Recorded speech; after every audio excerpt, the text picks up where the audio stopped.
Hey folks, good morning. It is a bright-eyed and bushy-tailed here in Seattle. Thursday morning. We're gonna do some Eberron cartography here. Give me a second.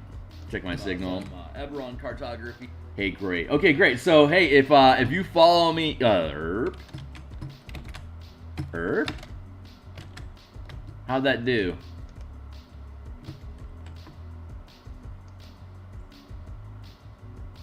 There we go. That'll be the screenshot, I'm sure. All right. If you follow me on Twitter, I've just posted that I'm live on Twitter. So if you don't follow me there, catch at Phil Kearney on Twitter. I'm going to boost my signal here across the Discords real quick. And while I do that, hey, my name is Phil. I build PDFs that, for now, go on the DMsGuild. And so Eberron is a WotC IP if I'm going to publish content that I like to get paid for. And this adventure is definitely something that should be considered for purchase if you're an Eberron enthusiast. It goes on the DMsGuild. So we've been producing this now. We're on our 79th episode of producing this adventure, which is ridiculously huge. But there's a link down below in the description that leads you to the DMsGuild. There's a bundle there that you can take a look at of other work, some of the other work that I've produced. And I bring it to your attention because you can read the whole thing, all those books, cover to cover, full books, 100%, so you know what it is that you're buying before you invest your money for a PDF online. So I would encourage you to check that out just so you can see the kind of artwork that I build, my layouts, the kind of mechanical concepts, the 170 some odd pages of content that's spread out across those books. I'm giving that same level of depth, quality, and care to this Eberron adventure that we had with all that content and more that we're producing. So this is the book cover that we made, The Crystals of Mabar, for Eberron campaign setting. And once you get into the adventure yourself, you'll see how all these different points on here are either symbolic or directly referencing activities and events and plot points within the Crystals of Mabar. So I'm pretty happy with that. But right now we're working on this freaking monster. This is our 52 by 58 map of the cemetery, and when you get rid of the color, it's pretty damn simple. When you drop the color back in, it kind of turns into a hot mess, which was the intention. No harm, no foul there. That was the intention. Hot mess, please. However,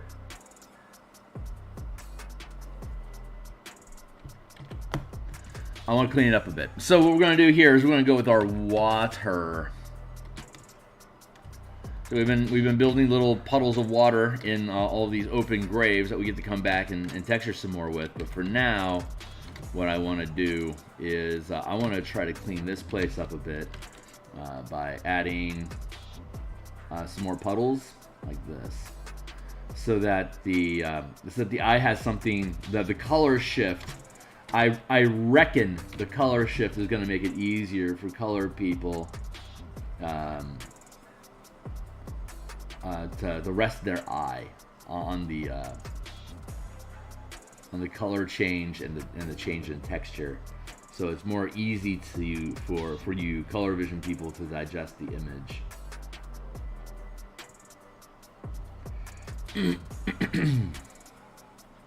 So that's what we're doing. We're filling in puddles today, and then we're going to puddlefy the puddles. Gonna puddlefy some puddles here. Not inside of these crypts, outside, and only in places that aren't connecting to the larger grave soil areas.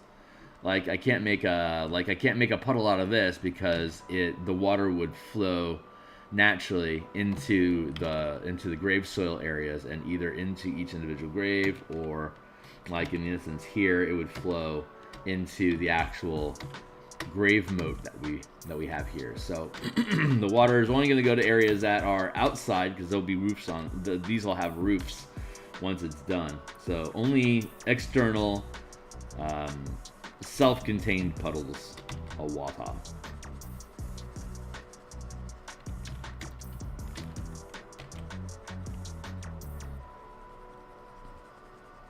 And not all of them need water on them.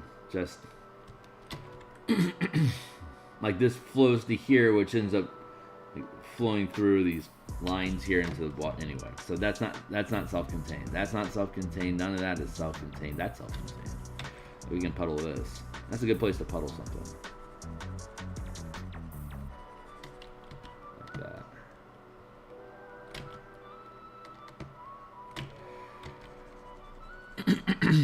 And I just said nothing under, you know, nothing indoors that should have a roof over it, but this is flowing from outside to the inside, but like not here. Like you see, I'm stopping there because again, it's indoor, and that's a separate puddle. So I shan't bluify this. That stuff stays out. This is connected, so I shan't affect that. That's connected, I shan't affect that. Oof, that's not connected, I can affect that. But only that.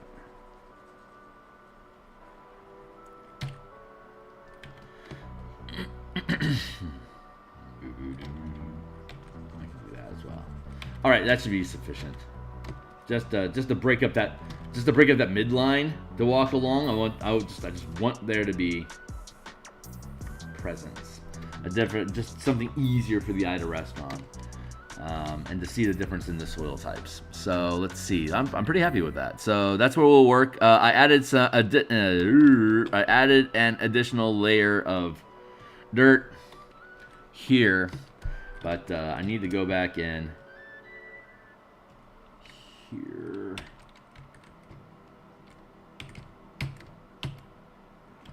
There's some spots. I'm not quite happy with the additional smudgery because the texture is so different from the rest of the soil around it. I have to pick at it a lot to make sure that the texture is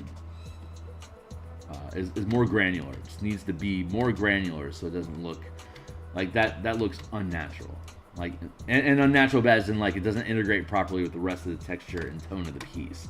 So I have to come back and I have to pick at these things a little bit.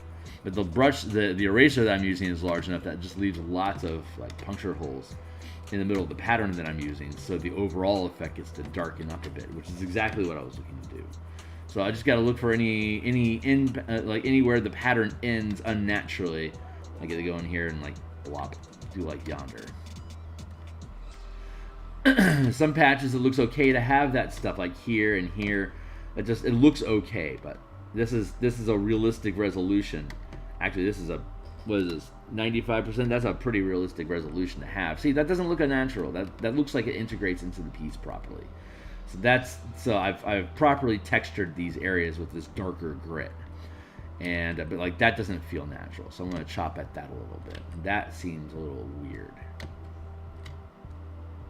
Like why is that texture so chunky like that? So I can pick at that stuff. But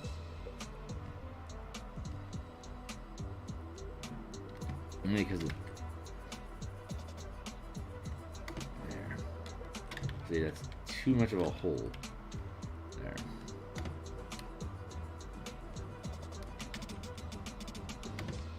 Like that.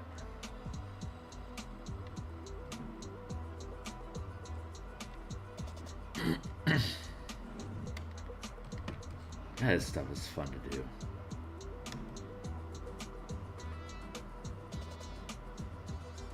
These might not be important points to you, but there's a texture language that I'm trying to produce in this document that is repeatable throughout the work, so that whenever you're looking at this stuff, you can just grok, oh yeah, I know what this stuff is. We've already walked through a lot of this soil, and this map is consistent, but it's when you get to these flagstones, it's like, oh, that's different. Like this grit that we're texturing out here, that is the default content that the players are marching through inside the manifest zone. It's when they get to these specific areas that are mapped out like this. That's like, oh, that's what's different. So they're like, oh, what's up with the what's up with the flagstone? What's up with the crystals growing all over that stuff? It's like that's the conversation point that we want players to be thinking about, because that's kind of the draw of the place for the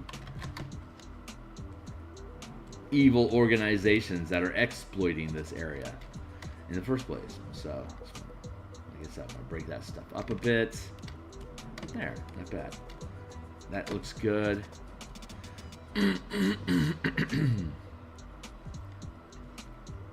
Like, that's a little too choppy, a little lazy there. I gotta break that up a bit. That doesn't feel quite right. That is a little too smudgy there.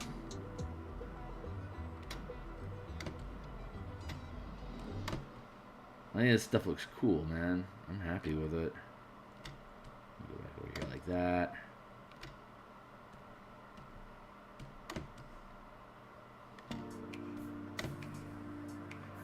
So far, so good.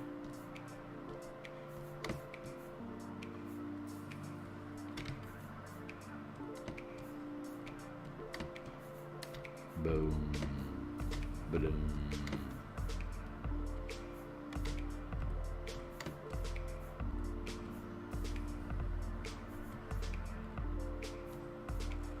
Okay. Yeah. Okay, cool. So now we can go back to, you know, water. Oh, I need to set a timer. Jeez, my crow. Okay, great. So what's my schedule like today? I got my day job in about a little less than 2 hours, so actually an hour and 40 minutes. So I'm going to set my 20-minute timer. We can crack through 4 rotations on that. I got some decent sleep last night. 20 minutes on the block. Kicking out. Let's see. I've got...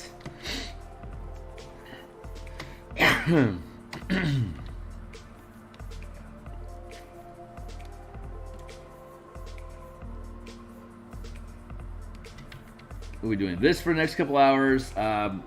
Thursday afternoon. Okay, so I got a thing that's happening at 7. But I've got a block of time between 5 and 7 when my day job ends. That'll be in 12, 11. That'll be in 9-ish. No. 5 o'clock, 8, 9 to 5 is 8 hours, 10.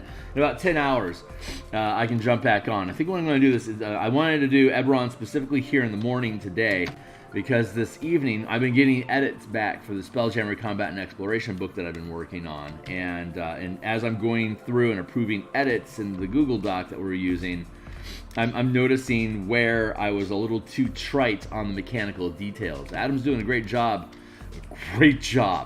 of translating my crazy ideas into 5e natural language.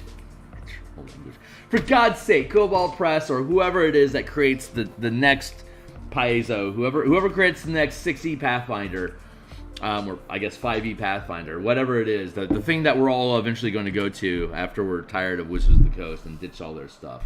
For God's sake, don't use natural language. Frickin' codify the stuff. So that you can mention it, like you can mention how saving throws work once, and you can be done talking about saving throws for the entire freaking book. Like, you make a strength saving throw. I know what the frick that means, you know. Or like you have a saving throw, and I don't have to define over and over again DC 8 plus stat plus proficiency modifier. Like, we get it. We know how a freaking saving throw works. You don't have to pad your crappy, ill-thought ideas with just garbage code. That's what it is. It's garbage code. It can be done more efficiently. So I am years away from creating my own system, but when I do, God, I'm going to get rid of all that garbage code. It's if KP makes a quality game, something that I can that is as versatile as 5e is proven to be, then I will happily jump gears over to something else just so I have an easier space to create neat ideas with. That's ultimately all we wanted. That's what the whole OGL thing was about. Was you made an easy place for us to have a common language so that we could all work together to build cool IP stuff. And you know, Wizards will shake out as Wizards does, and whoever it is, it's probably KP, will rise to the top as the next Piezo. And God bless him for doing it. And it only makes sense. Whoever Wizards leans on the most, when they inevitably bite their hand, they prove that's the problem with outsourcing. Outsourcing your skill, because when you lose the skill, you lose your ability to produce content. So Wizards has been heavily outsourcing quality content to KP and other freelancers for decades. So now that they're trying to take things in-house, they don't know what they're supposed to do. Like, how do you build a game? It's like, well, good luck with that, Chief. Like, I hope your Gloomhaven Unreal Engine works out for you. That's pretty snazzy. It's neat, you know, that they can code a Gloomhaven thing and anyway, like I've been saying, it makes. Oops, my system locked up. Wait for this to finish saving, and then we'll move along. Hey, you know what? YouTube, another huge corporation, they don't really know how to they don't know how to properly label this stream that we're doing, this construction of adventures that we're building here. This is a very long form. Like I said, I'm on episode 79 already, so that's about 170 some odd hours we've accumulated in producing all the assets for this adventure so far. And honestly, YouTube doesn't really know what to do with me. So the best way to demonstrate to YouTube that what you should do is elevate me up so that you can be on the front page and more people see content design like this, likes, subscribes, and watching more hours of my content is the best way you can help my channel right now, because I need my 1,000 subscribers and I need 4,000 hours worth of watched content. Each one of the sessions that I put up is typically about 2 hours. So, and I'm at 124 subscribers right now. So I've been growing really well for the past year. I'm pleased how many people are interested in this long form of design, and just to listen to an old long tube, you know, grognard about days of old, because that's what we build. We build 5e stuff with the idea of the older exploration pillar being of a higher importance than necessarily, say, combat or social encounters. Because I as a DM really lean into the exploration aspect of things, but the content that I produce leans into exploration, but provides guidance for both social and combat encounters throughout. So you have to have all the pillars to make any pillar stand. So if you have a preference towards, say, 150, thank you. Like me with exploration, like you need to have things to move from point to point so that the exploration has meaning. Like, this is why we're exploring, so we can talk to this guy. This is why we're fighting, so we can explore this space. Like, you have to have one thing lead into another thing into another thing. You have to sequence challenges. So it's not just fight. That's the big flaw in the.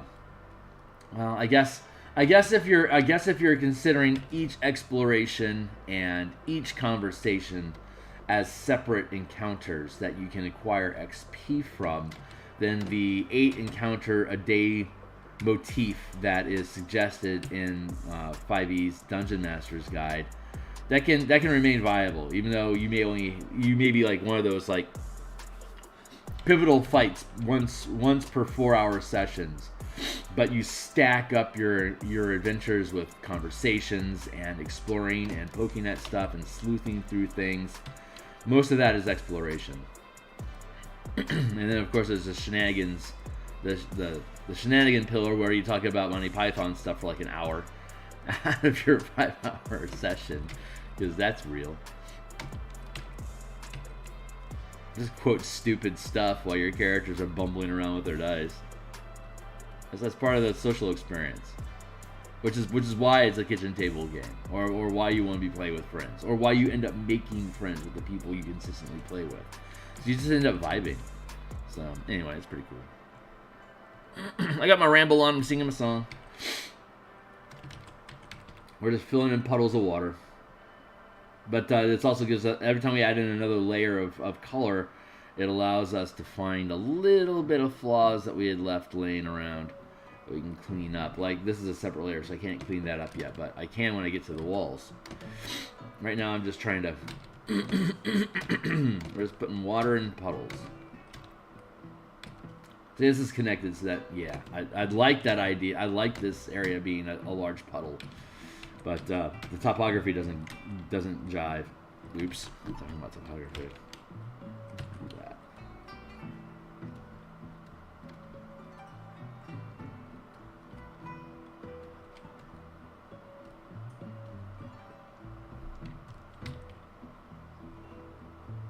I've got my raspy voice on this morning, so I guess I need to clear the pipes. Pipes complete.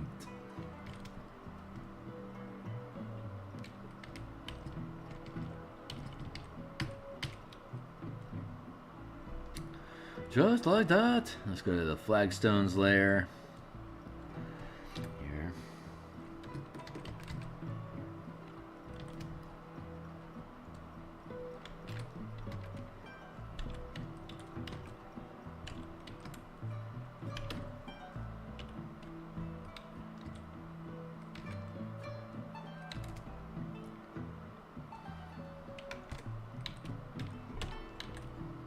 Come on, boss.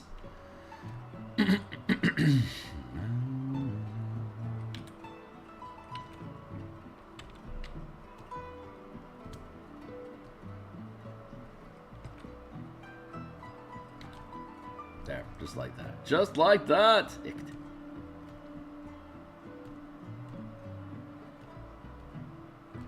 I had a visitor. Hey, Dragon King, what up, my man? How you do, my dude? So, we're working on this thing. We are working on this thing. It's big.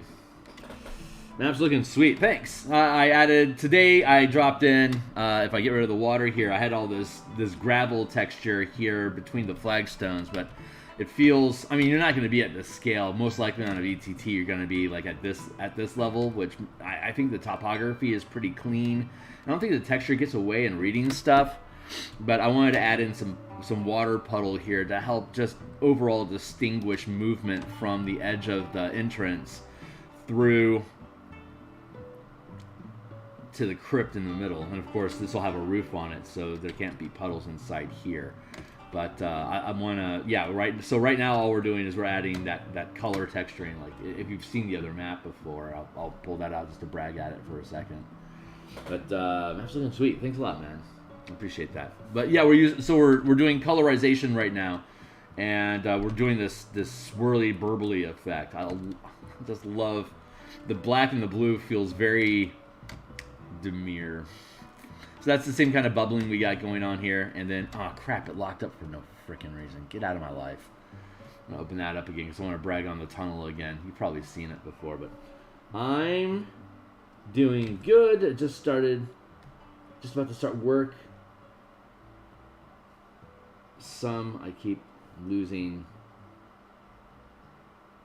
There. I think I have this shit figured out by now.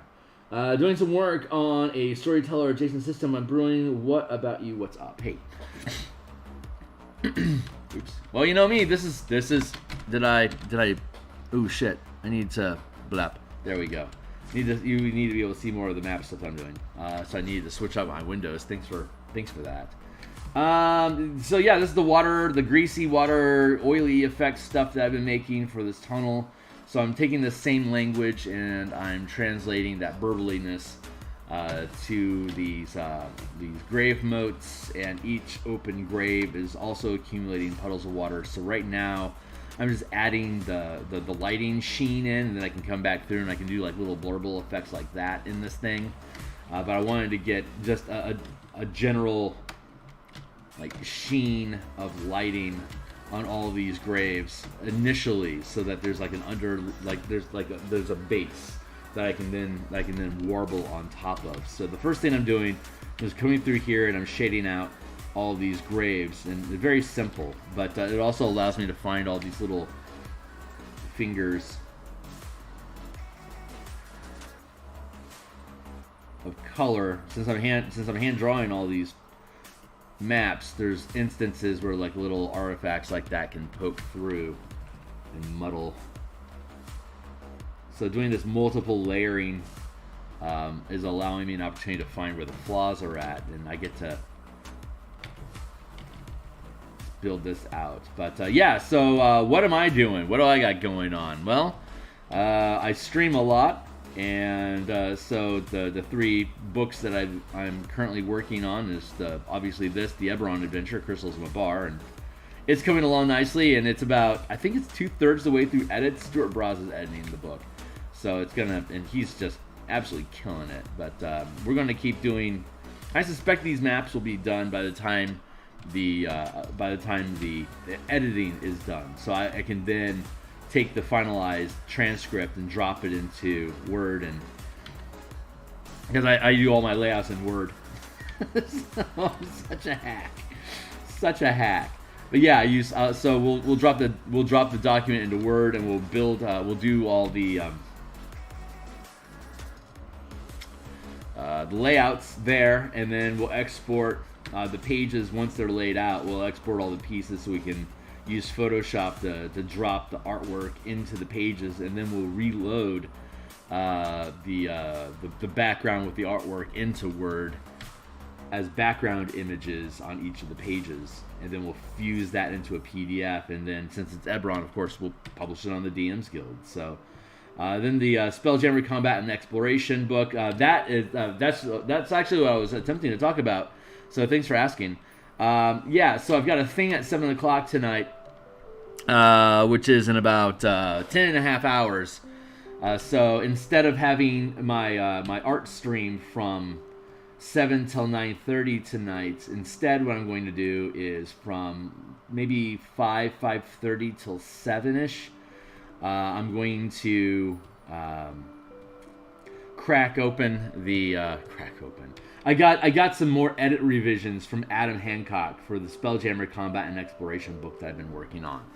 And so after and we're doing it in Google Docs. So after going through and approving all of the grammatical and contextual changes that he's correcting in the manuscript, as I'm reading through the document and approving all the this is supposed to be italics, and because of this, it's supposed to be worded this way, and all the bloody yada yada that goes on with the natural weird language that 5e's developed. He's really good at codifying that crap. So as he codifies that stuff and he hands it off for me to approve, I'm reading how it flows, and I'm like, you know what? There's a mechanical detail that's missing here that I need to reintegrate into the piece. So right now I've been going through and dropping notes in all the different areas, additional comments about the mechanical changes that need to happen, so I can go back through and I can post edit on top of his edits. After I approve all his edits, I can build new edits. Say, hey, I want to change the language like this, and then I get to go through consistently and make those changes. Like armor class needs to go up by 2, so I have to go through and click through all the instances where armor class goes up by 2. So I'll be spending this afternoon stream going through edits like that in the post-edit Spelljammer document, so you guys can take a look at how the document's shaping up overall, and B, just another instance of how the sausage gets made. Looking at somebody like me that builds 75 to 120 page PDF documents as supplemental rules to a game. How do I do that? So, which is the whole point of this stream. I build a thing, I do the thing into layouts, I do the cartography for the thing, I do the artwork for the thing, I build the artwork into the pages for the thing, I publish the thing, and then you can go use it. So, it's the whole OGL thing's kind of making a stinker, but this book is Eberron, so it belongs on the DMsGuild. And Spelljammer Combat and Exploration, I'm using the the Light of Zoraxis as the quote unquote proof of concept. Like, these mechanics work, and I'll prove it to you. Here, go play Light of Zoraxis and change this, and this using my system, and you'll enjoy it more. If you like combat, like if you want ship combat, do all these things to the crystals to Light of Zoraxis, and you can have much more in-depth mechanical combat that's much more 5e in flavor. Like it feels like Dungeon Squad combat, but you're using ships, which is the whole point of it. So we could do things like that. So I want to use, Lazaraxis is the keynote adventure that 5e invested a couple dollars into producing, and my whole my whole library of books on the DMs Guild is, it doesn't look like Wizards has figured out how to do this yet. Here, hold my beer. Like it's a hold my beer catalog of all the things that like, why isn't 5e doing that, or how would WotC approach this stuff? It's like, well, don't ask, because they won't. So let's build a little bit more in depth, and then let's use their stuff to demonstrate how these mechanics could be used in 5e. Like, why does it belong in these books? Why does it belong in the 5e game? Why do these mechanics have a place in your 5e setting? That's the theme behind all the books that I put out on the DMs Guild. Like the 5-color mana spell point variant rules, for instance. Like, that's something that should have been developed for use with Strixhaven, Ravnica, Theros.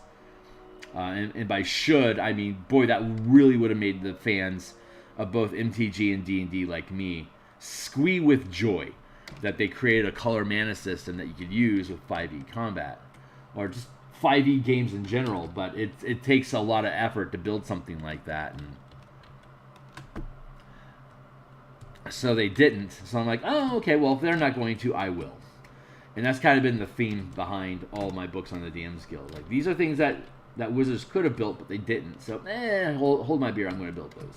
And I'll get to an end. At some point, I will reach an end of that content, and I'll jump off to, like, Cobalt Press or whoever it is that ends up making the next whatever OGL comes out that's going to work better for us. But for now, I'm doing DMs Guild stuff with WotC properties, and in the future, as I do more Eberron, because I love doing Eberron adventures. So unless something comes along that has me playing in a different campaign world, I'll continue producing Eberron adventures. So that's kind of where I'm at, I guess. I don't know if that answers the question or not.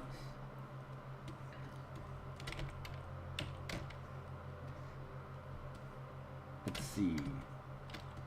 Those are all filled in for now. Anyway, I get to blurble them after we finish all the rocks. So then we'll start down.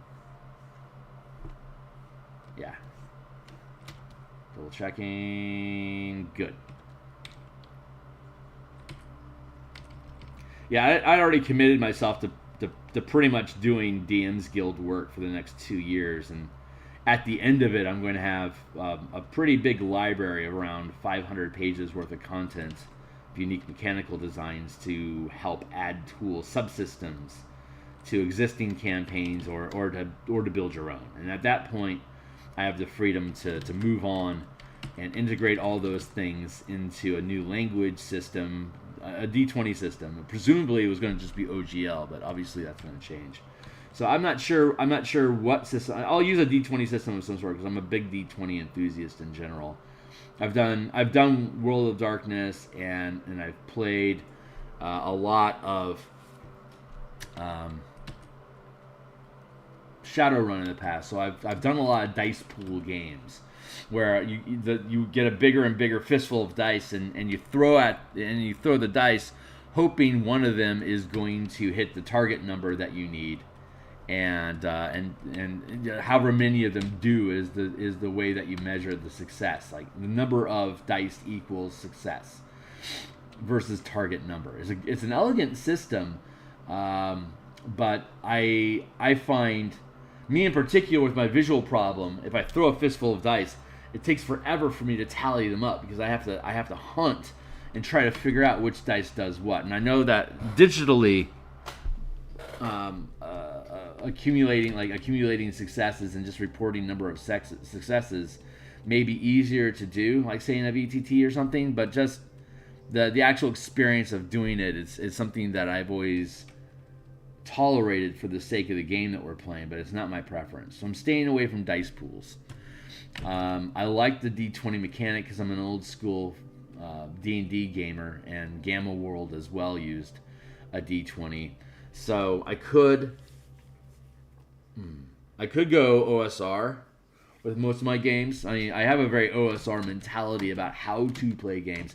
The thing that the branding, my brand has been incorporate OSR mentality into 5e games. Like, that's my tagline. If I had a tagline, that would be what it is. And now with Wizards shooting themselves in the foot and the face somehow at the same time, they it's calling it, like, I consider that to be a noble calling, because 5e is the world's most popular role-playing game right now, but they aren't providing any lessons about, like, how to think at an epic scale in your game for a DM to be okay when the players get real deep into kingdom building and shenanigan pillar of play. Like, having tools there for a DM to be okay with that's what I'm attempting to build. Like, here's how you could be okay with them doing this. This is, if you as a DM lean into the shenanigan of, I want to make this pottery shop like the best pottery shop in the multiverse. It's like, great, let's see how those mechanics actually work out. Like, that's the intent of my work. And it was great when everyone was just staying because it's easy with the OGL, because D&D remained the default system that everyone was looking at, and all the tools that I'm building just fold into any 5e adjacent game system, if not D&D itself. So we'll see what, like, Cobalt Press or whatever builds. Most of these tools may remain viable in the 5e space. And my big assumption was that by 2025 these books will be done, and now I can, crack my knuckles and go back through and reintegrate all of them into whatever new mechanical system 1D&D does. But by 2020, by mid 2024, when the actual thing drops, we'll see what the actual mechanics of the game are, and how consistent are they going to actually be for me to be able to do stuff like that. Sorry, I'm kind of rambling a bit.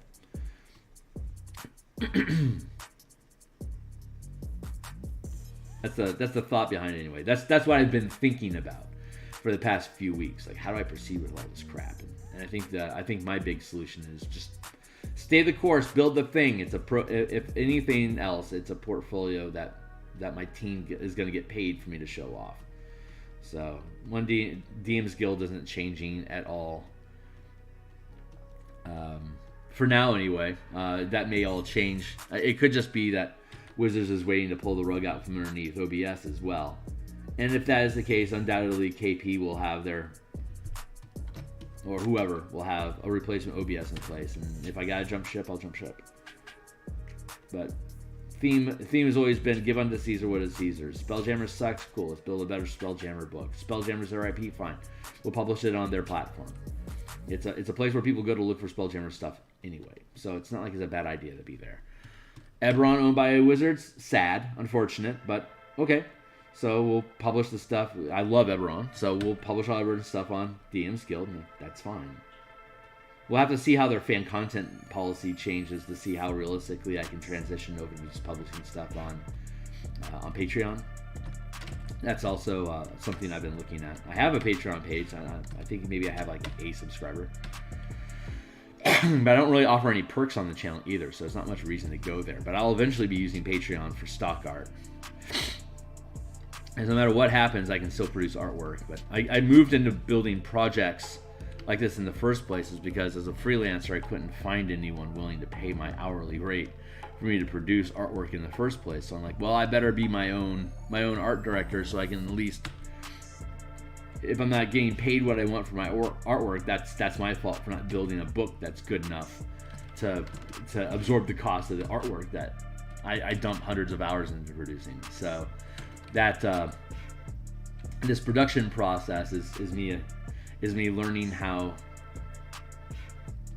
to jive in that space as a business as well. Like what and I don't know if I've learned any lessons yet. What I have learned is don't get too niche. If you really want to dive down a niche rabbit hole and expect to make any money with it, then build it as fan content that people can rally behind you about. Don't make a product out of it where other people are expecting money. Unless you're paying cash you're paying cash to somebody, you can do whatever the hell you want. But like it's going to be profit shares, you kind of need to be pitching an idea where the people that are investing shitloads of hours with you to produce something are going to end up being compensated well, so that they're proud to have worked with you, and it was a net positive experience for their pocketbook as well. So that's how you build loyalty. Give people something fun to do that ends up profiting for them as well, and you'll lock in a team that wants to fight with you. So I have to make sure that anything I'm putting out in the future, and I thought this, I don't know, man. Now that WotC is cratering their own reputation, I am concerned about Stuart and Andy and Adam and Ukulele Bard making back the time they invested in these ideas with me as co-creators. For them, I'm committed to the path. They're my ideas, but I recruited them in to help make sure it would be executed. And I'm honestly concerned about the back end gain that they get from these things. So it's a conversation we need to have.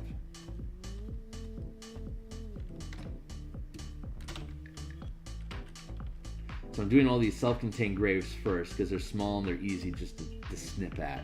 But I'm not going deep into the bubbles and the flow and stuff like that all these things have. I'm not diving into that because I don't want these little puddles that dictate the language of the moat. I want the moat to dictate the language of expressing water in the graves. So I can shift gears from ground texture into water by filling in all these graves with the lighting effect of the water. And then once I figure out the texture language that I want for the larger moats, I'll then have that workflow in place and be able to shift it into these little puddles. So very methodic progression here that we're trying to move with, and making sure that things make sense, why we do what we does.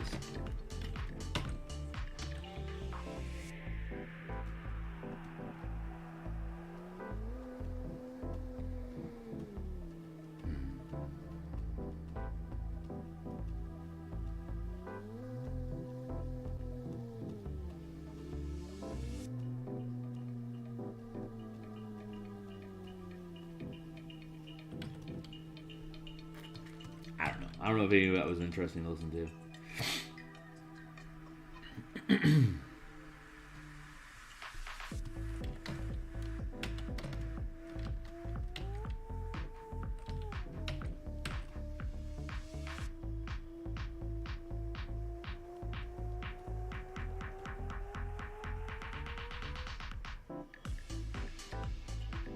Should be hitting my 20-minute mark here in a few moments, I reckon. I'll tell you what, man. Using this, using my alarm over and over again to mark 20-minute, to ping 20-minute marks is getting me pretty good about intuiting how far away 20 minutes is from each other. Let's actually test myself here real quick. 8 minutes. All right, I'm way off there. So, cheers. So yeah, we're gonna be playing with. Updating the Spelljammer document this afternoon. I'm actually really excited about that. It'll be a nice change of pace because I only spend right now with both the Eberron and Spelljammer book in asset production. I don't have a lot of text time right now. Like I'm not doing a lot of development work right now. The only development work I'm doing is the Marshall Powers project that I stream on Monday, and honestly, Monday is the bulk of time that I spend working on that right now. I'm slow brewing it very intentionally, so there's a lot of time between decisions that I make with that book. It'll also be on the DMsGuild because it's based on color mana, and it's meant to complement the bundle that I have down in the description down below of all the alternate spell casting, spell point variant rules that I use. The Marshall Powers book that I've been producing on Mondays complements that system and belongs to it. It's the Marshall Powers fleshes out all of the half casting and martial classes to have a consistent mana language to use resources with. And we put in like 90 some odd hours in that project on stream so far, so it's coming along really nicely, and the playtesting for my 17th level team is panning out nicely, but we're still discovering things about it. So it's taking a very long, slow route with publishing that thing is turning out to be gold for us. It's going to be a hell of a system when it's done. And again, it's something that I'm using MTG color language in it, and I'm using Wizards natural language because it's a 5e supplement on DMsGuild. It has to remain language like that, but all the mechanical ideas that I'm developing for that is something I can absolutely port off into basically any other D20 system that I want that scales by levels, which can eventually be my own game, which I am excited about. It's I don't mind using Wizards of the Coast IPs to prove mechanical concepts that I myself will integrate into a new role-playing game eventually. TM.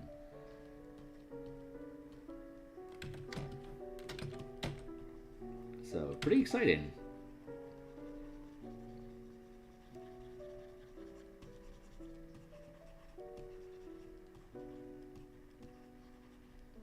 Hopefully people won't hate on me for staying on the DMsGuild because I'm using all their IP. It seems like the most honorable way to approach the situation. When I want to stop using Wizard IP as examples of how to build a better game, I'll go off and just build my own better game. I think strategically it just makes sense to be able to say, hey, here's how you can correct all this stuff in the world's most popular role-playing game, so why don't you help make my game popular too? So to me that is like, and I've mentioned this a couple of times, it's I think it's excuse me,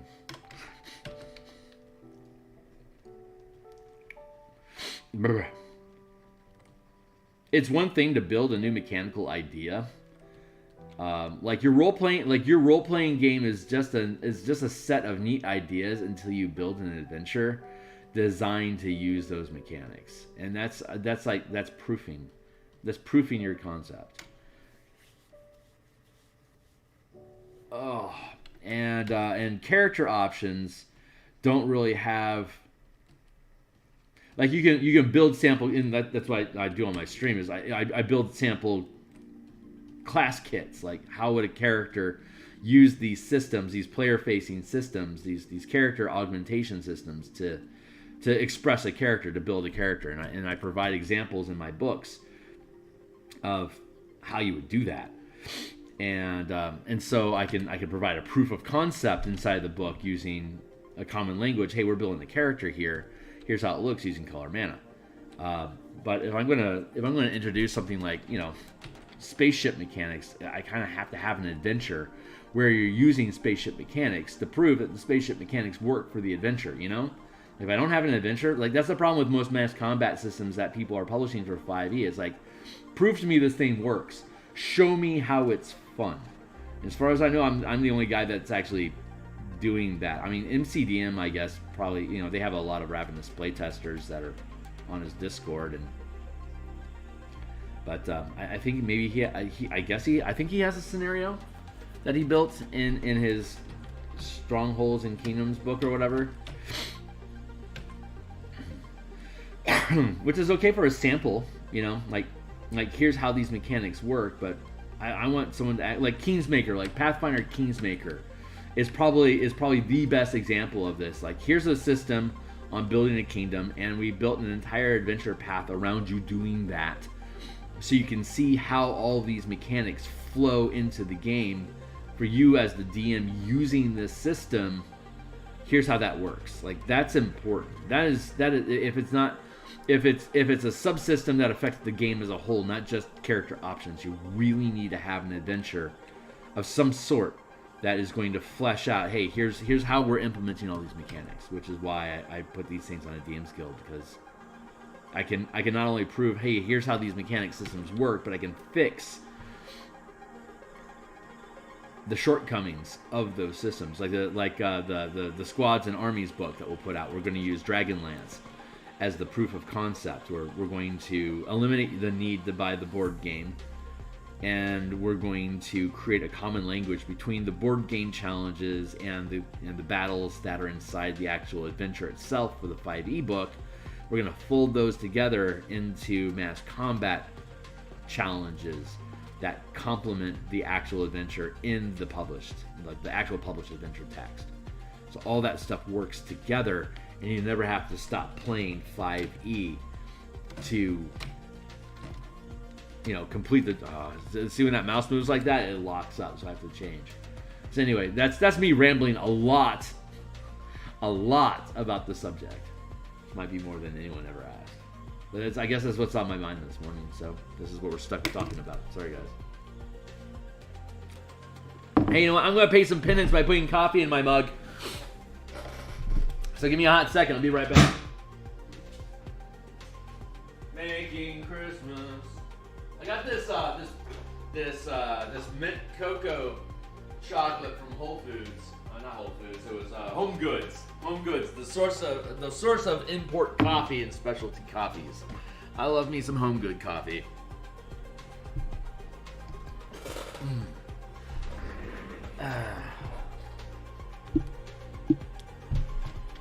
Love me some Home Good coffee. So this is mint, chocolate mint. It's got a little bit of minty kick to it. I think they oversold the flavor.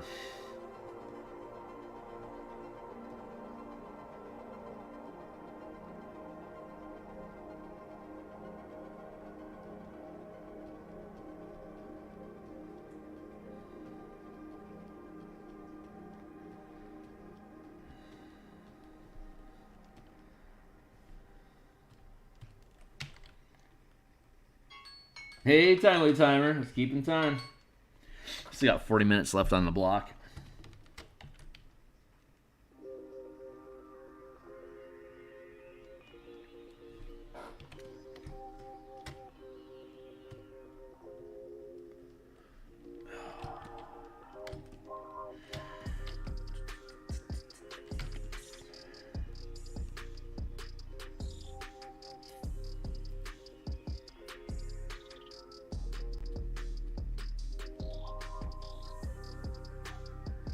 I recognize this long form. Oh, why am I not on screen?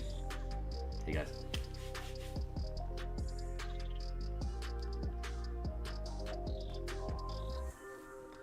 There we go. This should keep me on screen. I know this long form art style of streaming content is more of a Twitch thing, but I was dumb and I played way too much copyright licensed music, like Led Zeppelin, Tool, Sepultura, Pantera, Rush, Pink Floyd. That's all the music that's the kind of music, all that copyright, legendary music I was playing on my Twitch. And so I'm going to have I can't really monetize there. So I had to switch gears to YouTube. So I know this kind of content probably belongs on Twitch more than on YouTube, but Maybe once I get monetized here on YouTube, I can go back and I can also stream on Twitch. I don't think I can ever monetize on Twitch, so I don't see. I guess I could build a new channel and start over again. I guess that wouldn't hurt. I don't know. Anyway, long story short, hey folks, if you're still here and checking this out, please do like and subscribe. Check out some of the other videos in the playlists that I have for production. I just need to accumulate hours, likes, and I need 1,000 subscribers for me to get this thing monetized, for me to start making, just to be able to continue building momentum towards folks that are interested in what we're doing here. So subscribing and liking helps show YouTube that more people ought to see stuff like that, so we can build up a team of folks that are going to help encourage this kind of activity in the future, so that YouTube can understand that there's more than one way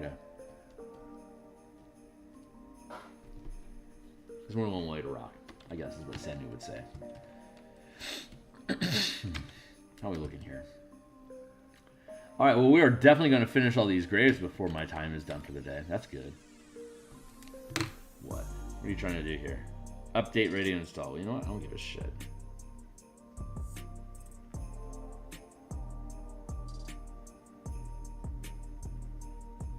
Cool.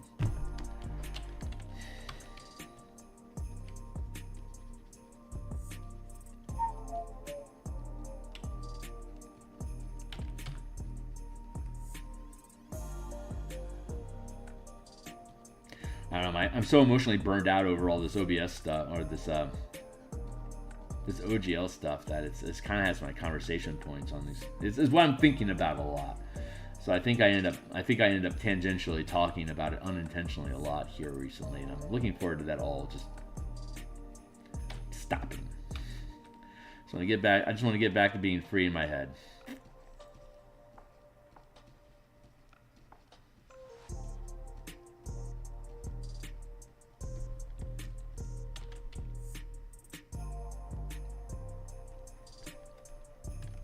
The good news about my YouTube stream for now is that it's not monetized. so it's not like I have to feel threatened about having somebody come after me. It's like, I'm not making any money. Leave me alone.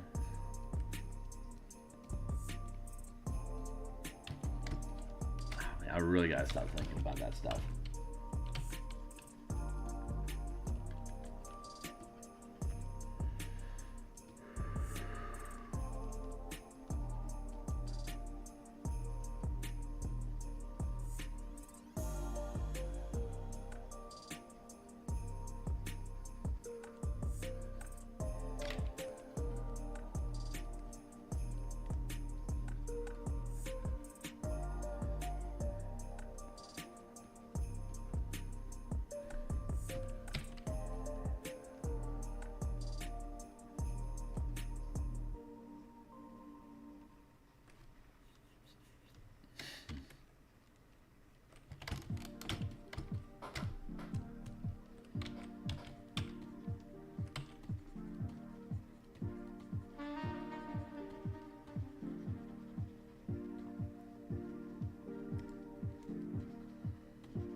Looking forward to creating the creature tokens for like the skeletons and the zombies and the shades and the Death Knight, all that stuff, all the tokens that belong on this map. I'm looking forward to making all those tokens once these maps are actually done. It's gonna be fun. I've been enjoying the Spelljammer creature tokens that we've been building on alternate days. The mornings I flip-flop between Spelljammer content and Eberron content because I missequenced my timing on both of them, and now they're both coming down the pipeline at the same speed. But I feel compelled to respect both teams, so I'm splitting up my time between the both of them. Like I could shelf the Spelljammer project to finish the Eberron project,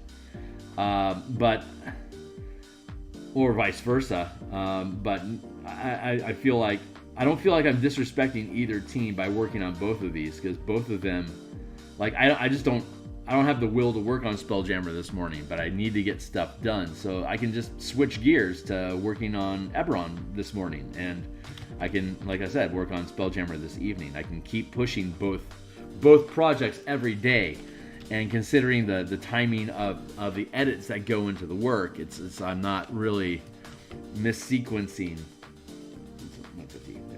Get blurbled out of it.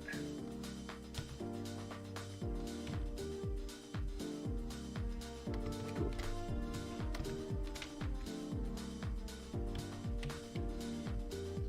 I like being able to bounce between the projects, because if I get like that murder comet token that we built yesterday for Spelljammer. Fucking, I hate murder comets. They're so stupid.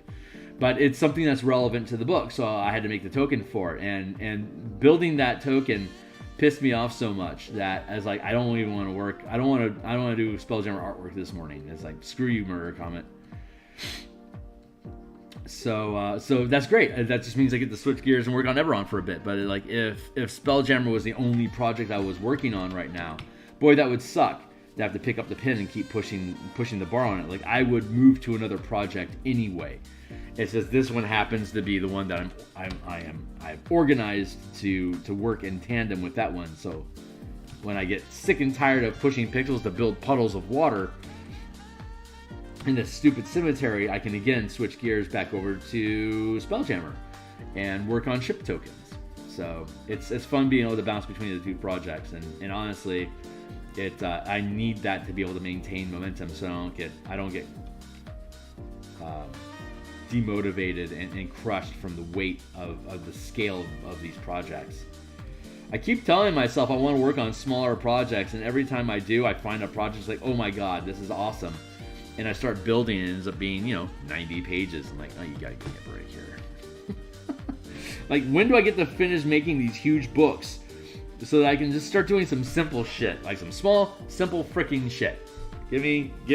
I want these things out of the way so I can do a 5-page thing and like kick it out in a week and move on to the next thing. Like, wouldn't that just be amazing to be able to actually produce something in a week and be done with it and move on?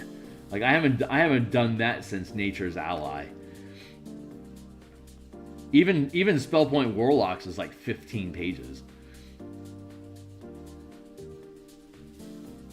The Elemental Key book, that's like 24. Knights and Tricksters is like 30. I don't have any small projects. But I'm not popular enough for me to say, bam, here's Phil's thing for the year. And people will be like, yeah, and everyone buys it because I don't have an audience. It's like, here's Phil's thing. And then I beg people to pay attention to it for like 3 years. That is a business that is still in quote unquote growth mode. Oh man, who knows? Who knows how the world's gonna shake its shit out? Just keep building. So funny.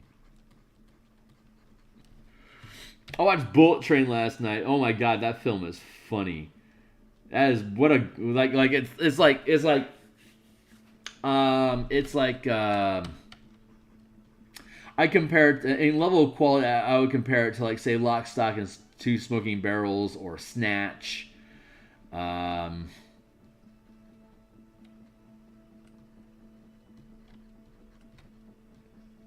It's that heisty sort of film. Brad Pitt's funny, of course. It's full of, oh man, it's a great movie. Bullet Train. I will watch Bullet Train multiple times. It is good. Outburst of new RPGs being made and hopefully growing popularity of other ones. Yeah, we'll see. We'll see how the market. This is great. Honestly, it's great to see the market shaking itself out and people reassessing where they're at and committing to themselves where it is that they want to see themselves go. Kind of like what I've been rambling about for the past 15 minutes. Being able to set themselves on a course that they're going to be able to be confident about and excited about doing, and just shake up the staleness of everything. So I think I'm looking forward to what happens in the next 5 years in the TTRPG industry period.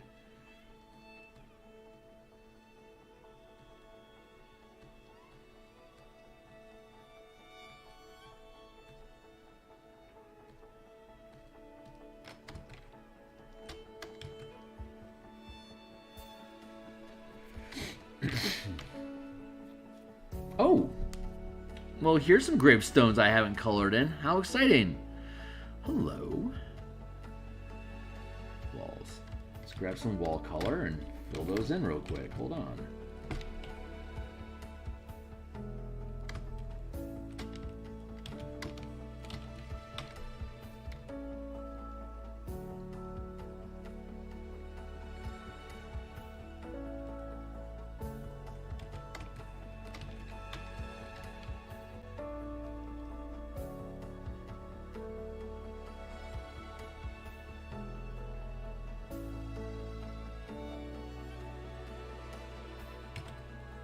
Objects of this color provide cover. So we used a different color for the walls, the pedestals, the walls for these crypts, shrines, and then the crypt here, these pedestals on these gazebos. They're using that darker gray language, which means this provides cover. It is an obstacle, as opposed to like flagstone here and these embankments here. So that's just terrain. So that's fun. I'm happy about that. Not happy about that line there, though. I don't think I have to obsess over it, though. Where was I at? Ah, thank you.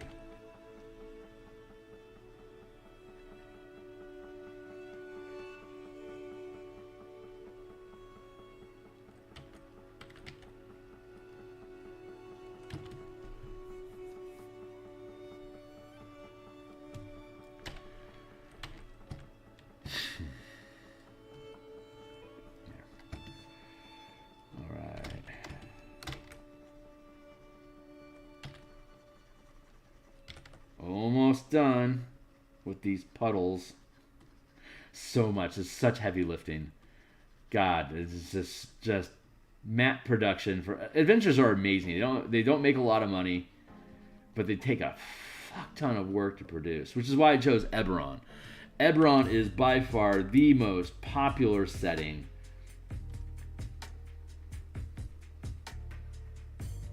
for adventure content. Like I can get silver or gold sales on an Eberron adventure. A well-built Eberron adventure, gold.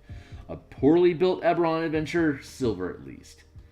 Landing, I mean, if I average out on Electrum for a couple years, that's fine. But yeah, unless you do something quirky or have a freaking like 30 people working on some sort of an anthology project, unless you're doing something just like ridiculous scale like that,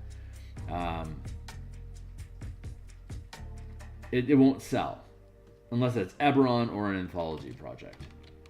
So that is why I chose. It's just fortunate happenstance that I love the Eberron campaign setting, and it's been my default setting for over a decade. Well over a decade, like since 3. I was playing Eberron in Cypher system instead of playing 4E. So I've had a long run in Eberron. It is a fantastic setting. It's better than what 5E deserves. But since it's there, again, if I'm going to create an adventure, using Eberron is a great framework because it has a built-in audience. It has a strong marketplace. While DMsGuild remains intact, it remains a strong marketplace for providing that content. So that it had been my ongoing suggestion to anybody that wanted to get into building adventures, build for Eberron. It's a stable platform with a ravenous audience that, if you do it right, appreciates the work that you do, and the work gets accepted and purchased. With the destabilization of Wizards, destabilizing trust in the community, I'm not sure how shit's going to shake out, but wherever Keith is at, I shall surely follow. And he seems pretty well. I mean, he's kind of locked into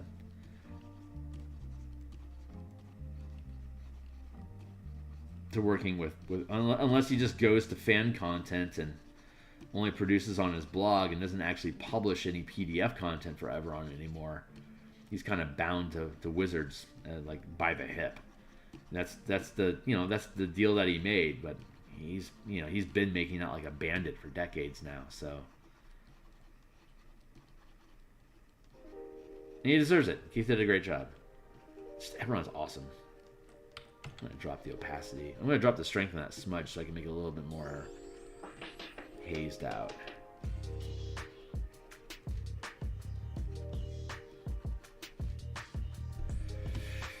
But yeah, I've been running a space opera campaign for my Eberron setting for many, many years. And it's been delightful for Spelljammer and now Planescape coming along for me to be able to really flesh out my Eberron campaign. The plan was to use all these tools to build out my Shattered Eberron campaign. where Eberron is just a cluster of floating asteroids lost in the astral sea that then allows you to build a basically jump off with starships to fly off into the outer planes and punch demons in the face and stuff. And I'm not sure how that shit's going to shake out over the next few years, but that's still my dream to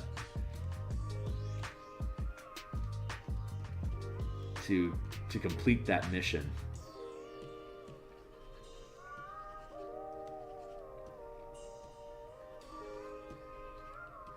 That's like a 2026 objective, and I honestly don't know if the DMsGuild is going to even exist in 2026. If it does, I will build Shattered Eberron.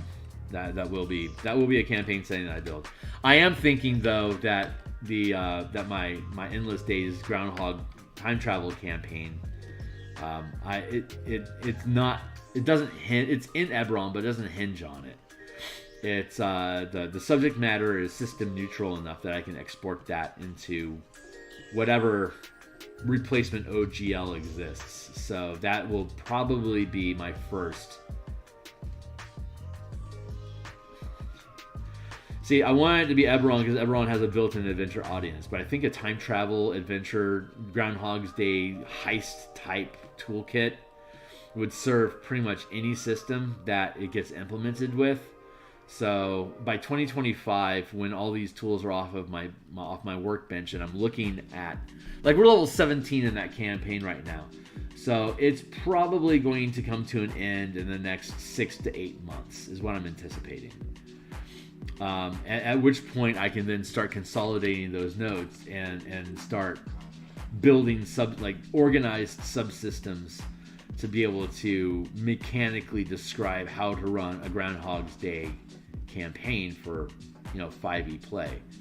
And so by the time I get done with all this stuff and I get around to actually codifying that last 20 minutes, once I get to the point where I can actually codify all that stuff, it'll be pretty obvious what system it is that I should be publishing that to, whether it's Pathfinder or Kobold Press, or who knows, maybe Wizards will redeem itself and they'll be able to come back as the default system by then. Don't really know. But hey, we finished all our puddles, all our grave puddles. So now we get to go back through and work on the bigger puddles. So I'm going to these are trickier than the flooded fort. Here, let's pull that open again here. To look at the mechanical differences here, because all of these things have flow of water. They have a direction that they're going. Down here in the tunnel, okay, so the top side here's a puddle, and it's all eventually draining down here, which then pours in through here. And there's also this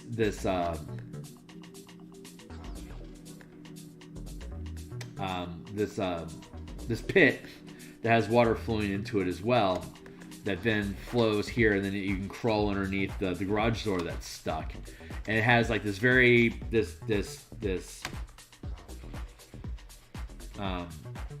flow downhill, and here's the incline that we're working with and here's the water line at this point here.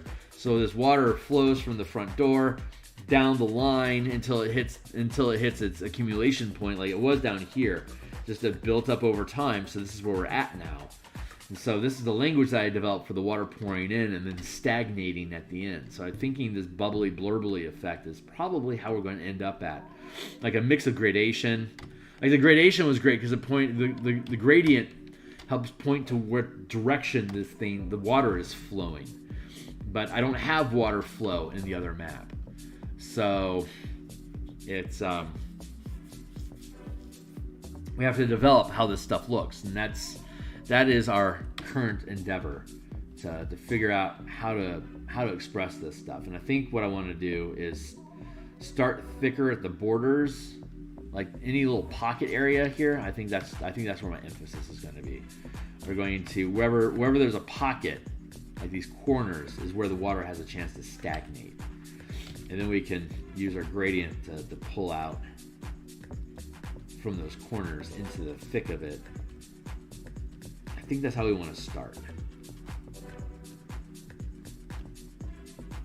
To quote the ocean, that's a real fine way to start.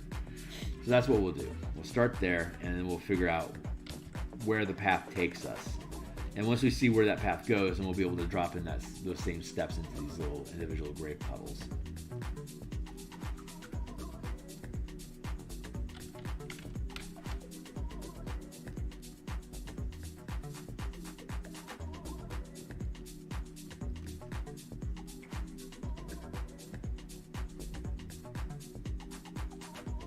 Oh my god, this is so freaking 2005. Get out of here. I gotta get rid of that song. I don't want to take the time to do it right now. Which means I won't think about it until I stream again. At which point I'll say, boy, I gotta get rid of that song. Eventually it'll piss me off enough to actually get rid of it.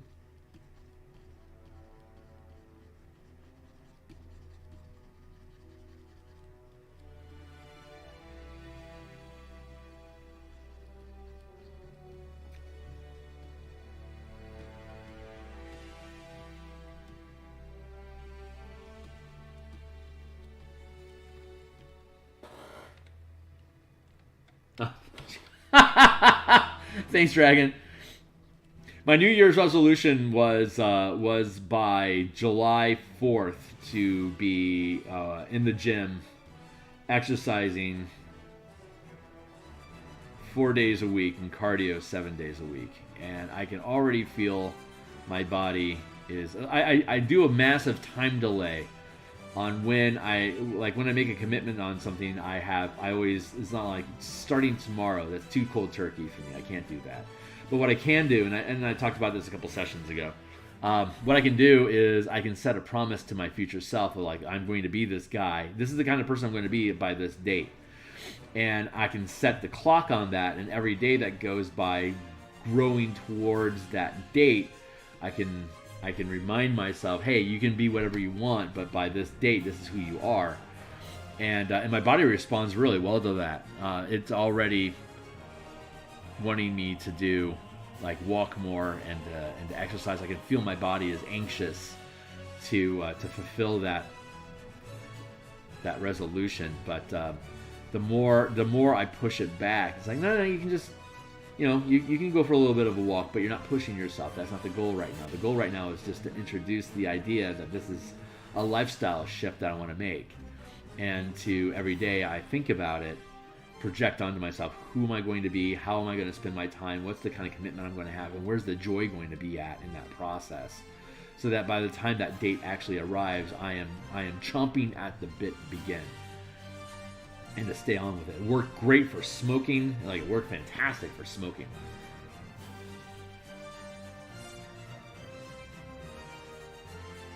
That's honestly the only real significant...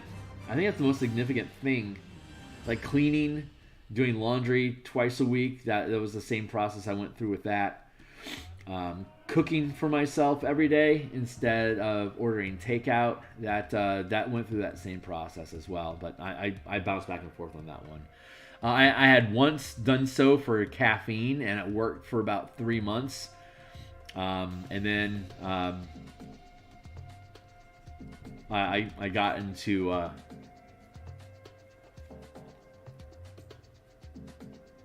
Sprite and champagne as a drink, mojitos, or not mojitos. What's the word? I don't know the word. Orange juice and champagne. I started adding Sprite to that concoction, and that got me back into drinking soda, which got me into Coca-Cola and Jack and Coke. So kicking caffeine. Of course, I'm drinking coffee this morning because I grind myself too hard at night. I get maybe 5 or 6 hours of sleep a night. On the weekend, I'll get like 8 to 10. So I'll get off the caffeine kick for a couple weeks, and then I'll end up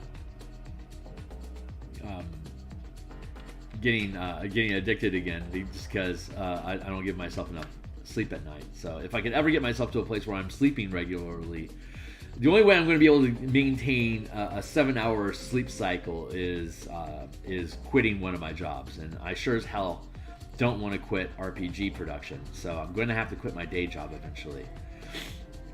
And once I can replace my income to do so, whether, you know, if I get to like age 78, you know, 30 years from now, when I finally get to pull Social Security here in America, I can quit my day job, and maybe by then I'll have enough of an RPG audience that I can afford to live off of RPG content production. And at that point, when I only have one job that I'm working, I'll be able to finally get a solid 7 hours of sleep at night.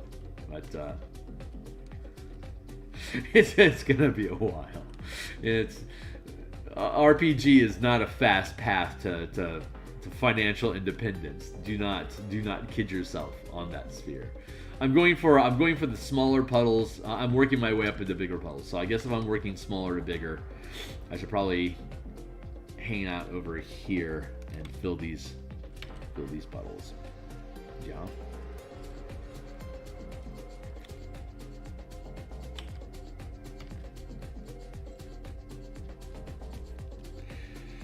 This is also very 2005, but it reminds me of the original Angelina Jolie Tomb Raider movie, which I still enjoy, and it's got a fantastic soundtrack if you're not familiar with it already. This is not an embankment layer. This is a flagstone layer. Thank you.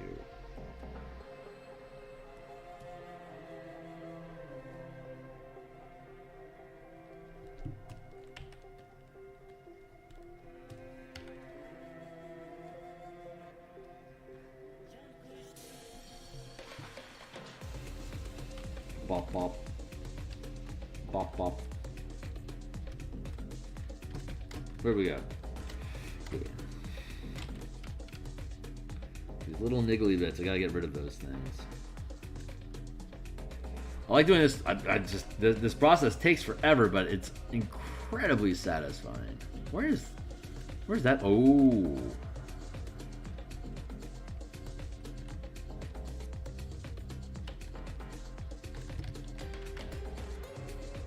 Yep. There it is.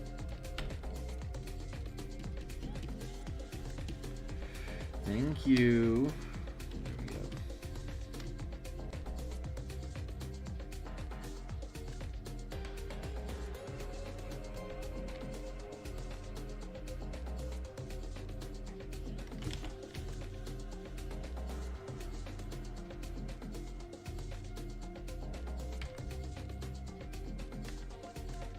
Probably an easier way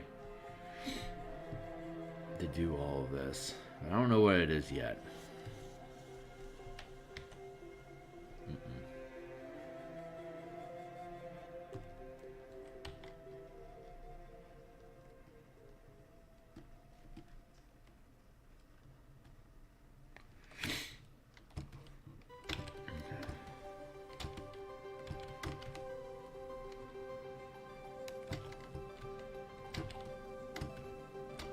Here we go.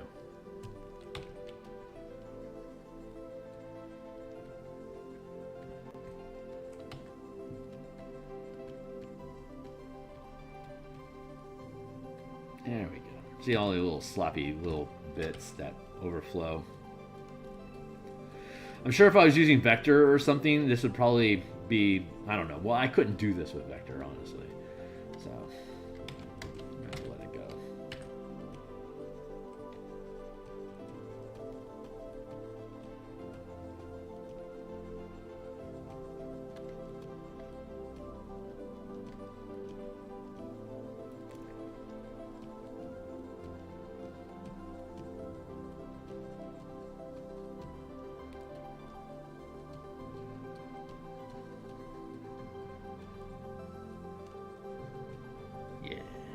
Yeah. Just like that.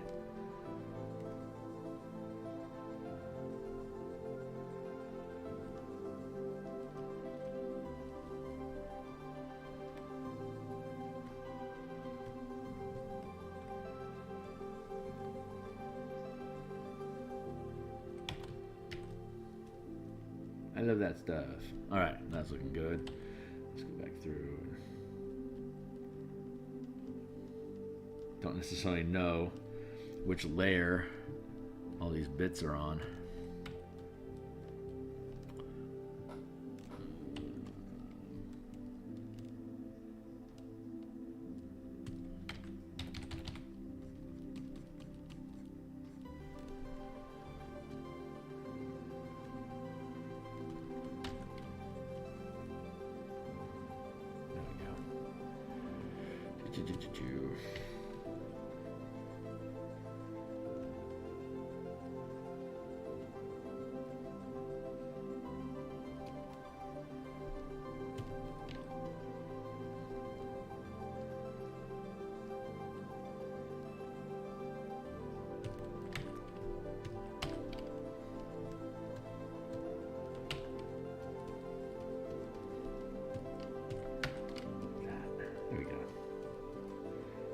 What is up with you, boss? Is that the line art that's just messed up? Oh yeah, that's just the line art. Okay, we'll fix it.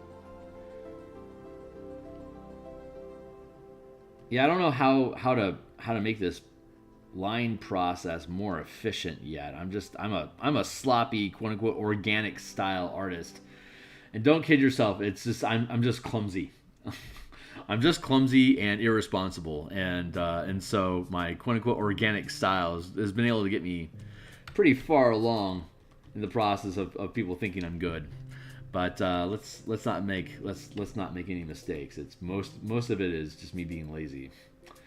Anytime something doesn't look good, because I hadn't invested the time to figure out how to make it actually look better than it does. So I think like most artists. Most of my work is I'm just gonna stop because it's absolutely murdering my brain and I want out. That's kind of how most of us stop working on a piece. It's like, I hate looking at this. It's good enough. Like, good enough ends up being the death knell of any masterpiece. It's like, I'm sick of working on you. Go away now.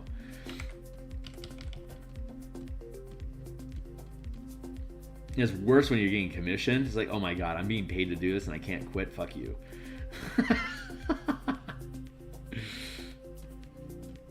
Just ugh. That's why I stopped doing character commissions. I just, oh my god, I hate so many character commission pitches.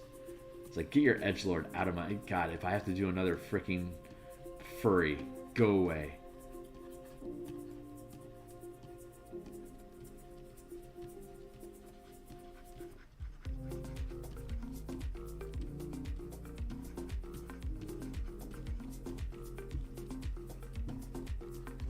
If you don't care what it is that you're creating, you can get paid decent money to create. It's just how fast are you going to burn out?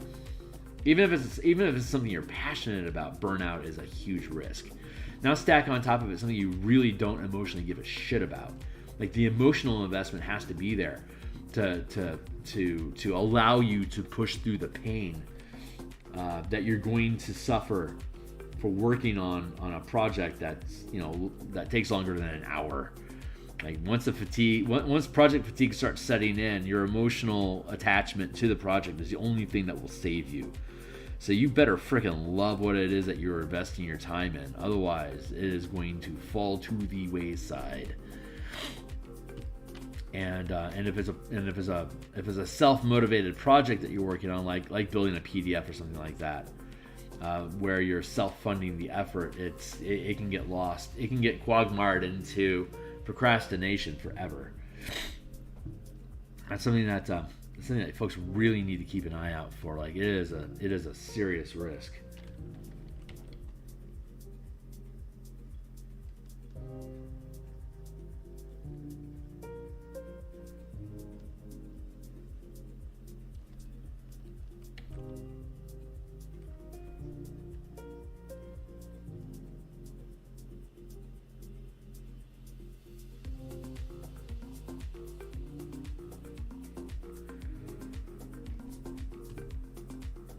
Do.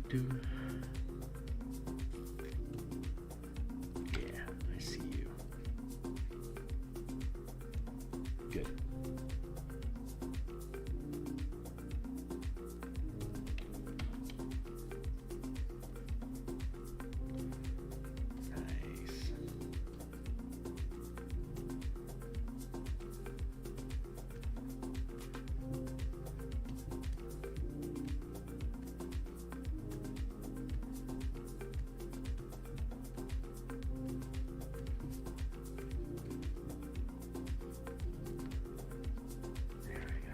Oh, weight loss.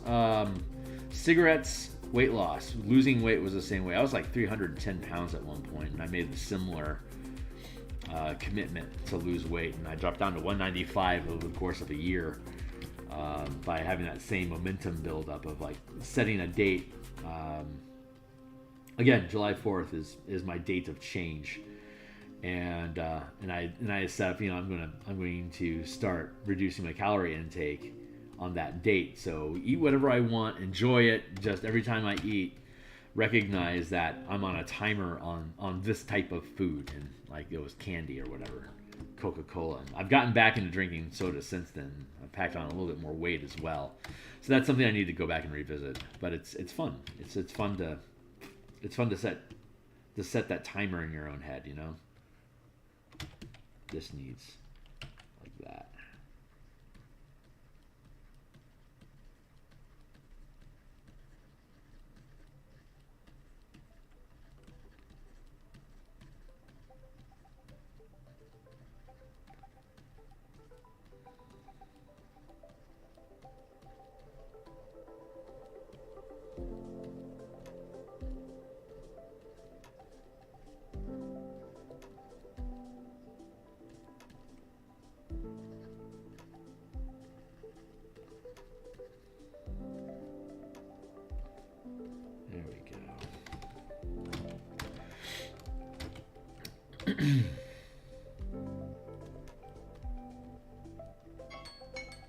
Uh-oh.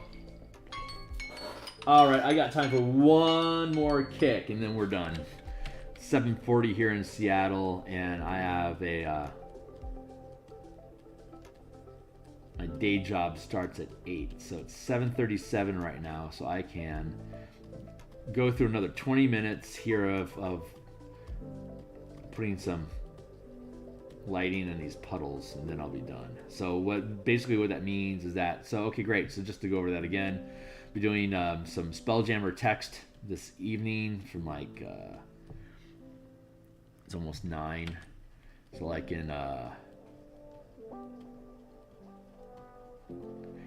in about 8.5 hours I'll be back on playing with text and Eberron in the Spelljammer mechanics book that we've been building. So if you guys want to take a look at how that thing is fleshing out, just check it out later on today, or it'll be in the Spelljammer playlist. So if you can't catch me live this afternoon, then it'll be there for you whenever you want to look at it. But we've had a number of mechanical changes since I first produced the encounter, the Light of Zaraxis encounter redesigns. Are you all the mechanical language about like ship expression and stuff, like statistics for ships and shit. All that stuff is outdated at this point, and I need to go back in. It's one of the appendixes. It's the second appendix in the book, like converting Light of Zaraxis to the command and exploration system. I have to update it, so I will be spending time updating that document today, and probably rambling on forever about each of the encounters in the process while I do that. But that is what's on my plate right now. So I will be doing that this afternoon, and I am looking forward to that process.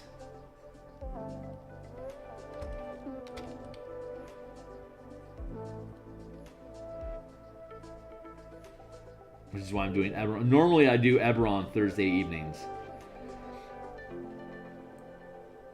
but I've got a to-do at 7 o'clock, which is normally my normal block of time for doing Eberron on a Thursday. Since I won't be here, I want to do Eberron this morning, and then, like I said, we'll just spend a little bit of time that we have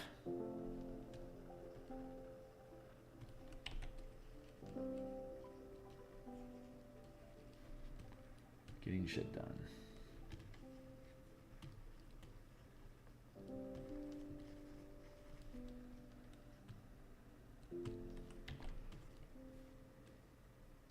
Thank you.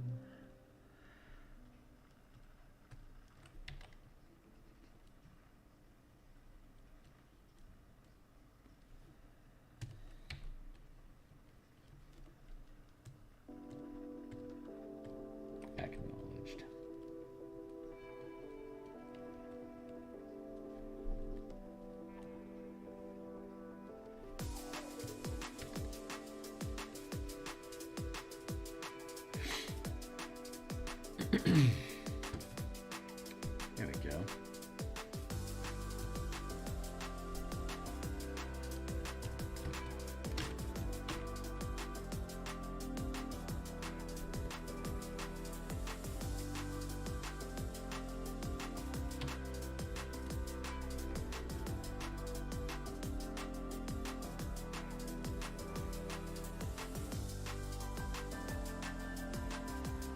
I'm really looking forward to getting back into squads and armies, because converting Dragonlance is just going to be too much fun.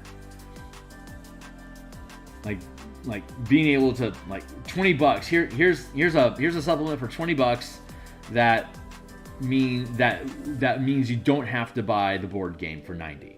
I will save you $70 by using my Squads and Armies supplement with your Dragonlance game. So obviously I have to translate everything in the board game and everything in the Dragonlance adventure into squads and army mechanics, which is going to be a significant effort. Significant. Luckily, most of the mechanics for that stuff is written, although the Spelljammer book has provided us with new means of being able to more easily organize troops into squads and to have better resolution mechanics for the mass combat system. I am very excited about that. So this path that we had to traipse through to build out Spelljammer before we had an option to flip back around to do the guilds and kingdoms stuff, that has been an unrealized blessing, because of just how much easier, how simple the mechanics are for commanding troops and just large scale stuff with these command mechanics that we've came up with, and then introduced into spelljamming, and then had to change because of Spelljammer, and now we get to reverse engineer back into the squads and armies the better systems that we've developed. That stuff's cool, man. I am what is going on with you? Oh, I get it. It's not enough. Since I don't see the color, I look at these like light gray. I'm like, why is that? What did I not erase? But sometimes it's I just didn't draw enough. Like here, I think is an instance. Yep. I can't tell just by looking at it which layer it is. So I have to go through all of them.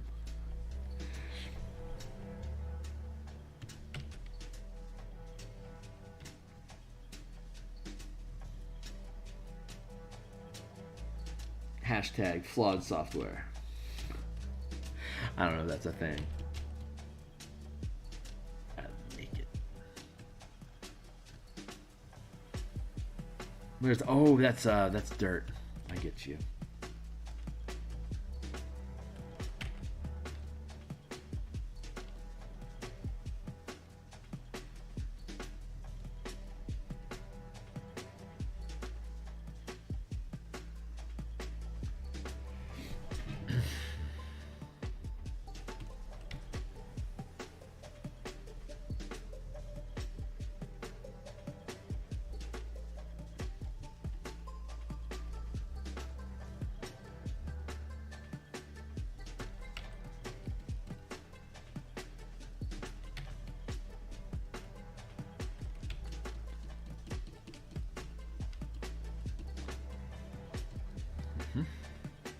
There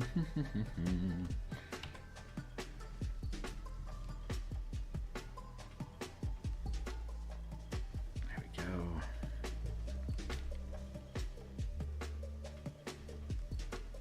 There we go. Picky. Picky, picky, picky.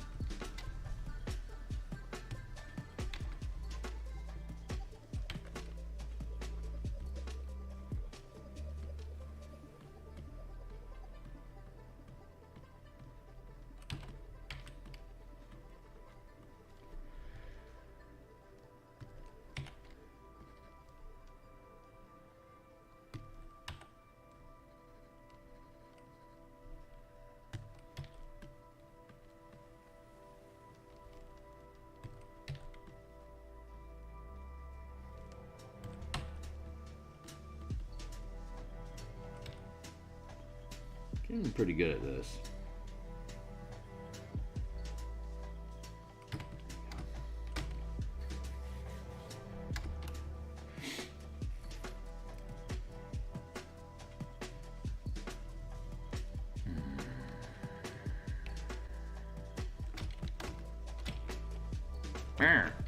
Wrong layer. There we go.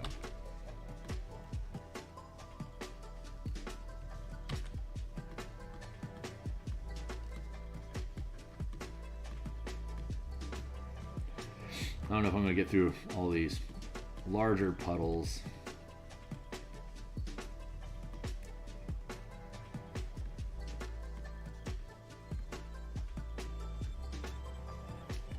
I think I'm happy I'm going through this pussyfooting my way into the large moats, because my brain is still settling. Like what am I trying to say? The gears that are grinding in my head right now is previous till now. Like I said, there was a direction that the water was flowing towards, so it provided a lot of internal logic about how I would depict the water, because I could use the flow of the terrain, the flow of the water to inform the line usage. That, like, why was I puddling things and like making these flow lines and stuff like that in the puddles that we had. Like that was self-informing because it was downhill. It was leading someplace. So naturally, I can have the water look like it's flowing somewhere, but we don't have any flow here at all. So I'm looking for small little puddles here real quick over here that I may have missed. It looks like I got them all. Some of these larger ones.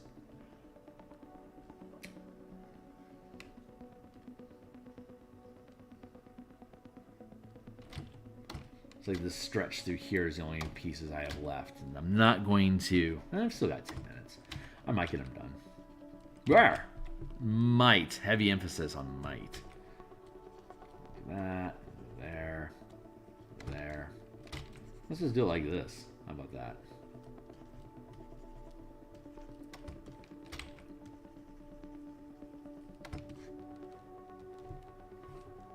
Automate this shit now that I know what I'm doing.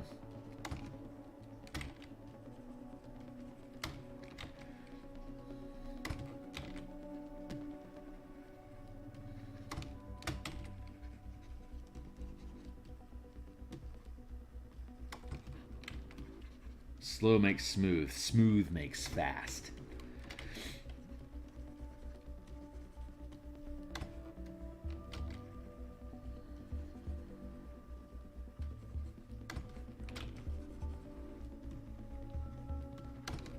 Taking the time to figure out why it is that we do what we do allows us to do what we do more swiftly when we decide to do it in the future. Does that make any sense?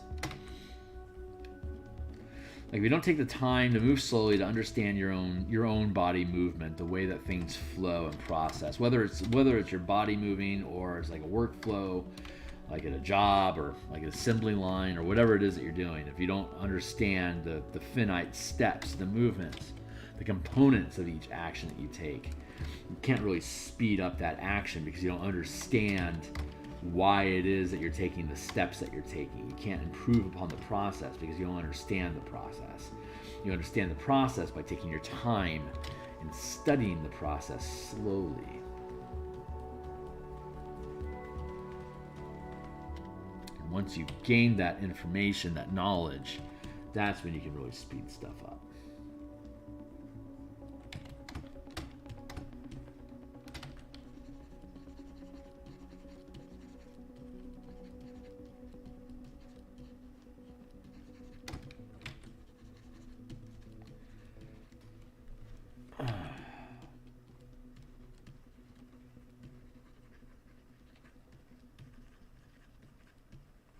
And it's crick in my neck for the past few days.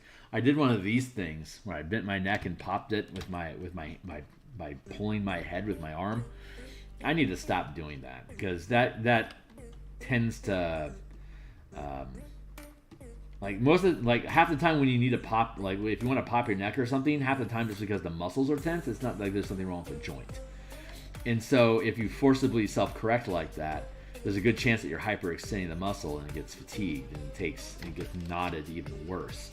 And it can take days or weeks for that knot to settle itself out. So when you have a crick in your neck, honestly, sitting with it and letting it burn through you is the best way for the tension to go away. I'm pretty, at this point in my life, I'm pretty convinced that if I have a pain or there's some sort of soreness going on, it's because the body is attempting to bring my attention to a problem. And the longer I sit still and just listen to what that pain is, sometimes it's just complaining and it just needs somebody to listen to it, to complain, for it to be able to resolve the stress that it feels. And then the problem goes away.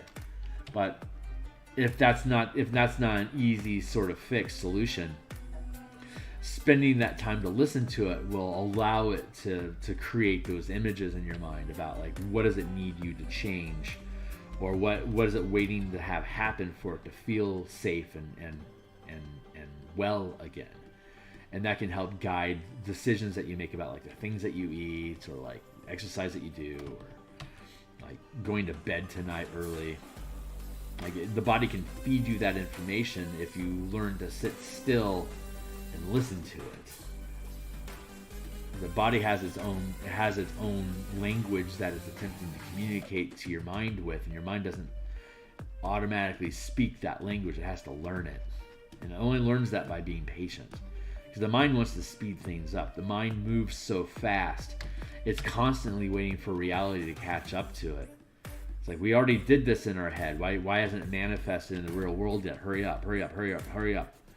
Do, which is why your brain is always firing off information at you and ideas, because it's like, it's just bored. Reality renders so much slower than the mind can imagine it. It's like, I don't understand why everything's taking so long. That in my opinion, that mind is born in a reality where things happen as fast as you can think it. There is no hang time. You think it is, you experience it, you have a new thought, you think it is, you experience it, move on, move on, move on, move on. Reality shifts as fast as images flicker on the back of your eyelids when you wake up in the middle of a dream. It's just this reality grinds things down so slowly to experience the emotional and chemical process of becoming. The brain doesn't know how to handle that shit. It's like, I am not native to this slow manifestation reality. I expect things to be done already. So the voice never, if you learn how to slow down the mind so that it is rendering at the same pace as reality, that is enlightenment. That is where the flow of life, like that Buddhist flow they speak of, or that divine holy space that they speak of. I believe that's what the process is there. I'm finding that to be true for myself anyway. Your opinion may vary, but you have to explore it to find out. But slowing down and letting your body experience, letting your mind recognize the process at the same speed as your body feels it. It's how you can align your mind, your spirit, and your body all together to work as a single instrument of just witnessing reality. And at that point, you're not trying to create anything. You're just witnessing what is created. And you feel the sense of joy of creation, that reality that's native to reality, that background radiation of joy that thinking cuts you off from. I find, anyway. Your opinion may vary, but you can only have an opinion by trying it.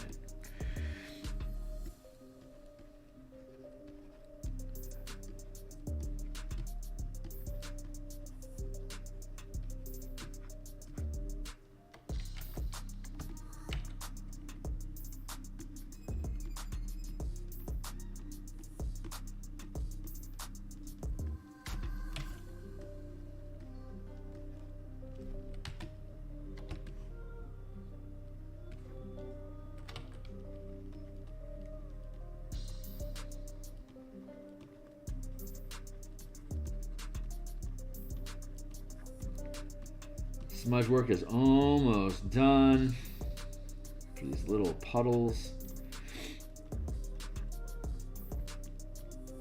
We'll do cleanup, and then we'll start working on the moat, the larger moats.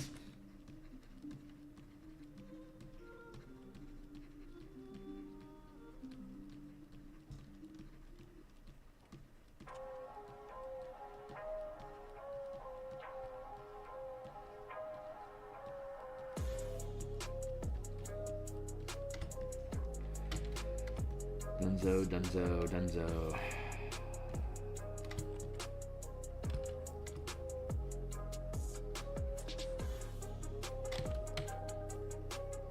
And then we'll start messing stuff up.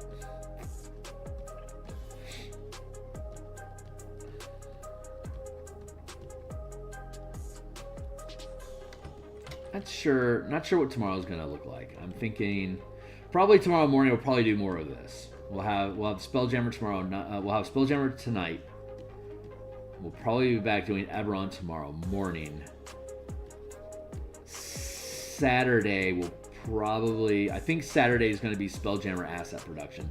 I think we're going to continue with tokens on Saturday morning. We got 4 more creature tokens to create for Spelljammer, and then we move into ships.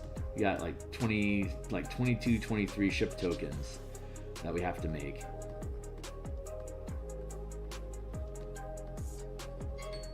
And 7:57, that's time. Let's kill that. This is the last thing I'm working on, so I think what I'm going to do is finish this thing off here. Like finish smudging this puddle. We still have to do edge cleanup for all these all this puddle work that we're doing here, but I won't bore you with those details. So final stretch. Let's get her done. Then we got to bounce out of here. But I still got a few minutes, so I can finish this up and then we can bounce. But this is the last. This is the last few minutes of the stream.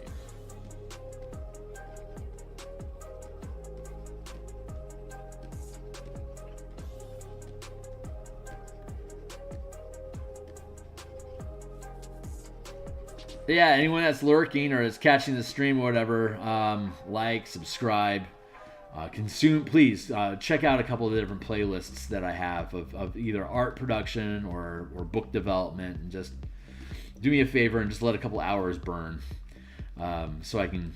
I'm at about 800. I'm about like 825 hours worth of watched content, and I need to get to 4,000 for me to monetize, and I need 1,000 subscribers, and I'm at 124 right now. So helping me get that body count up and to get those hours accumulated. That's the best thing we can do for the stream, because I honestly love doing this production work, and I think it's a lot of fun doing it on stream, and I want to continue doing so, and I just want to have more people hanging out with me online while I do it. Suck you into the torture and the torment of pixel pushing with me, so I don't feel so alone. Get into the crab pot with me, y'all. Get into the crab pot and suffer with me. We can all be depressed and get drunk together here pushing pixels. It'll be fun.